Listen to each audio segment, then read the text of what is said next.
لیکن کہتے ہیں ہم حکومت کیسا نہیں. کب تک یہ بجٹ کے بعد آئے گی یا پہلے آ جائے گی؟ دیکھیں اب آپ یہ کہہ سکتے ہیں کہ اگلے 15 دن جو ہے نا وہ 15 سے 20 دن وہ ہنگامہ خیز ہوں گے. اچھا یہ خبریں تھیں کہ پی ٹی آئی اور پیپل پارٹی آپس میں مل رہے ہیں، شاید جو بھی خبریں آ رہی تھی کہ مل کے حکومت بنا رہے ہیں، یہ ساری خبریں غلط ہیں. ابھی محمود حسن چغدئی صاحب نے بلاول کو پیغام بھیجا کہ وہ ان سے ملنا چاہتے ہیں، لیکن بلاول نے کہا جی پی ٹی آئی بھی درمیان میں بیٹھے تو میں ملوں گا. پی ٹی آئی نے کہا جی عمران خان نے ہمیں کوئی مینڈیٹ نہیں دیا پیپلز پارٹی کے ساتھ بیٹھنے کے لیے، حوالے سے عمران خان صاحب نے یہ مینڈیٹ چغدئی صاحب کو دیا، تو چغدئی صاحب کو ہمارا مینڈیٹ حاصل ہے تو ہم نہیں بیٹھیں گے. تو پھر بلاول کو اجازت نہیں ملی چغدئی صاحب سے ملنے کی، اور چغدئی صاحب یہ کوشش کر رہے ہیں کہ وہ بڑا بریک تھرو ہو جائے. وہ تو بار بار نواز شریف کے بھی ضمیر پہ دستک دے رہے ہیں، لیکن محمود حسن چغدئی صاحب کو کچھ عرصے میں اندازہ ہو جائے گا کہ میاں نواز شریف اب اس نظام کے ہاتھ پہ بیعت کر چکے ہیں، اور میاں نواز شریف سمجھتے ہیں کہ ان کی اور ان کی آنے والی نسلوں کی جو سیاست ہے وہ اب اسٹیبلشمنٹ کے ساتھ ہی ہے. عوام کیونکہ دیکھیں جو نون لیگ نے عوام کے ساتھ کر چھوڑا ہے نا، تو آج اگر کوئی بچہ 12 سال کی عمر کا ہے نا، اللہ اسے لمبی زندگی دے، وہ 80 سال جیے 90 سال جیے، وہ نون لیگ اور ان کی آنے والی نسلوں کو ووٹ نہیں دینے لگا. جس بچے کی عمر 12 سال ہے، تو اگر اگلے 70 سال جس نے زندہ رہنے ہیں اس نے نون لیگ کو ووٹ ہی نہیں دینا، تو پھر عوام والا چیپٹر تو کلوز ہو گیا نون لیگ کا.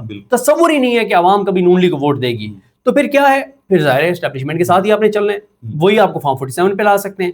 تو نواز شریف یہ ڈیسائیڈ کر چکے ہیں کہ وہ اور ان کے آنے والی نسلیں، اور میاں صاحب نے اپنی وصیت کر چھوڑی ہے کہ جب کبھی اسٹیبلشمنٹ آپ کو کہے کہ آپ اقتدار چھوڑ دیں تو آپ نے ایک لمحہ انتظار نہیں کرنا. آپ نے کہنا ہے اتنی جلدی ہے نہیں، آپ نے کہنا ہے کہ ہم آپ کے خادم، ہم آپ کے نوکر، ہماری آل اولاد آپ کی خادم اور نوکر. جو اور میاں نواز شریف نے یہ وصیت کر دیا ہے کہ اگر کبھی اسٹیبلشمنٹ آپ کو اقتدار سے نکالے تو آپ نے حکومت میں رہ کے اسٹیبلشمنٹ کی جتنی تابعداری کرتے ہیں، اقتدار سے نکلنے کے بعد اس سے ڈبل آپ نے جو ہے وہ تابعداری کر دینی ہے، تاکہ دوبارہ آپ کو عوام والا چیپٹر نون لیگ کا کلوز ہو گیا ہے.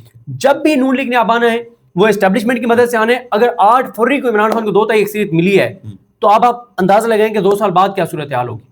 2 چیزیں بتا دیں. ایک تو محمود خان چغدئی چلو کہہ سکتے ہیں کہ دیر آئے درست آئے، ان کے 3 مطالبات جب ان سینٹ میں انہوں نے قومی اسمبلی میں اور دوسرا یہ بتا دیں کہ منگل والے دن پی ٹی آئی جو بھی احتجاج کرتی ہے، چاہے وہ جلسہ ہو، ایک کامیاب جلسہ ہوتا ہے، ایک کامیاب دھرنا ہوتا ہے، ٹھیک ہے 10,000 بندے اڈیالہ جمع ہو جاتے ہیں، کیا اس کے بعد خان صاحب کے حوالے سے کوئی بریک تھرو ملے گا؟ کیا ان کو اڈیالہ سے ہسپتال شفٹ کیا جائے گا یا کسی بہن کی ملاقات ہو سکتی ہے، تصادم ہوگا؟ آپ اس کو کیا دیکھتے ہیں؟ تیاریوں تو بڑے زور و شور. دیکھیں ابھی تک پی ٹی آئی کے ورکرز بالکل آتے ہیں اور ورکرز کی حد تک ایک وہ سکسیسفل ایونٹ ہوتا ہے، لیکن پی ٹی آئی کے اراکین اسمبلی یا سینیٹرز، ٹکٹ ہولڈرز، تنظیمی عہدیداران، ان کو جس تعداد میں آنا چاہیے وہ آج تک نہیں آیا اڈیالہ کے باہر. صرف ایک بار یہ ہوا تھا، لیکن اس دن بارش بہت زیادہ ہو گئی تھی. جس دن اڈیالہ کے باہر 10,000 لوگ آ گئے اس کے بعد ملاقاتیں بند رکھنا اتنا آسان نہیں ہوگا. یہی بات علیمہ خانم صاحبہ کہتی ہیں، یہی بات نورین نیازی صاحبہ کہتی ہیں، یہی بات ڈاکٹر عظمیٰ کہتی ہیں کہ کیا عمران خان اتنا بھی ڈیزرو نہیں کرتا ہے اراکین اسمبلی کے لیے کہ جن کے نام پہ وہ لوگ اسمبلی میں آئے ہوئے جو کونسلر نہیں بن سکتے تھے. جس دن 10,000 لوگ پی ٹی آئی اڈیالہ کے باہر لے آئی اس کے بعد ملاقاتیں بند رکھنا اتنا آسان نہیں ہوگا. یعنی کہ آپ کہہ سکتے ہیں کہ 10,000 لوگ آ گئے تو پھر معاملات جو ہیں دیکھیں دباؤ بڑھتا ہے نا. ابھی تو ان کو یہ ہے کہ خان صاحب کی بہنیں آتی ہیں، رات کو ان کے ساتھ 200-250 کارکن رہ جاتا ہے یا 300 رہ جاتا ہے، پھر وہ کارکنان کو گرفتار کر لیتے ہیں. پھر عمران خان صاحب کی بہنوں کو ان کے ساتھ بات کرنی پڑتی ہے کہ ہمارے بے گناہ ورکر کو چھوڑ دو. وہ کہتے ہیں چھوڑ دیتے ہیں، آپ یہاں سے دھرنا ختم کر کے جائیں. پنجاب کے حوالے سے کہا جاتا ہے کہ پنجاب نہیں نکلتا جب بھی کال دی جاتی ہے. اب جو حالات ہو گئے ہیں، دوائیاں مہنگی ہو گئی ہیں، روزمرہ کی جو ضرورت اشیاء ہے وہ مہنگی ہو گئی ہیں، پیٹرول کی مزید قیمتیں بڑھ رہی ہیں، ٹیکسز مزید بڑھ رہے ہیں، کیا پنجاب نکلے گا؟ دیکھیں ہارون رشید صاحب نے مختار حسن صاحب کے ساتھ جو انہوں نے ایک انٹرویو دیا ہے اس میں ہارون رشید صاحب نے یہ کہا ہے کہ پہلی بار ان کو یہ لگ رہا ہے کہ لوگ مزاحمت کے لیے نکل سکتے ہیں پنجاب میں، کیونکہ تنگ آمد بجنگ آمد، جو آئل پرائسز یہاں پہ چلی گئی ہیں، جو نئے ٹیکسز لگ رہے ہیں، جو پیٹرولیم لیوی ہے، جو کسانوں کے ساتھ ہو رہا ہے، جو تاجروں کے ساتھ ہو رہا ہے، جو انڈسٹریلسٹ کے ساتھ ہو رہا ہے، جو ریل اسٹیٹ کے ساتھ ہو رہا ہے، جو کنسٹرکشن سیکٹر کے ساتھ ہو رہا ہے، جو ٹیکسٹائل کے ساتھ ہو رہا ہے، جو مزدوروں کے ساتھ ہو رہا ہے، جو کچھ پاکستان کے لوگوں کے ساتھ، پنجاب کے لوگوں کے ساتھ ہو رہا ہے. تو ہارون رشید صاحب کا خیال یہ ہے کہ پہلی بار ان کو یہ لگ رہا ہے کہ پنجاب کے لوگ بھی مزاحمت کے لیے نکل سکتے ہیں اور لیڈر لیس نکل سکتے ہیں. اور دیکھیں ایک ایسے ٹائم کے اوپر جب بہت ہی زیادہ سچویشن خراب ہے حکومت کی، اکانومی کے ریلیٹڈ لوگوں کے حالات بہت خراب ہیں، ایسے میں اپوزیشن کا ایکٹیو ہونا حکومت کے لیے بہت خطرناک ہے.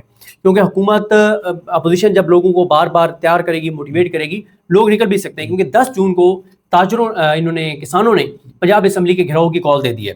ٹھیک ہے, اور اسی طرح سے تاجروں نے بھی سڑکوں پر نکلنا شروع کر دیا ہے, پی ٹی آئی بھی ایکٹیو ہو رہی ہے, تحریک تحفظ پاکستان بھی ایکٹیو ہو رہی ہے, مولانا فضل الرحمان صاحب نے بھی 22 مئی کو احتجاج کا اعلان کر دیا ہے.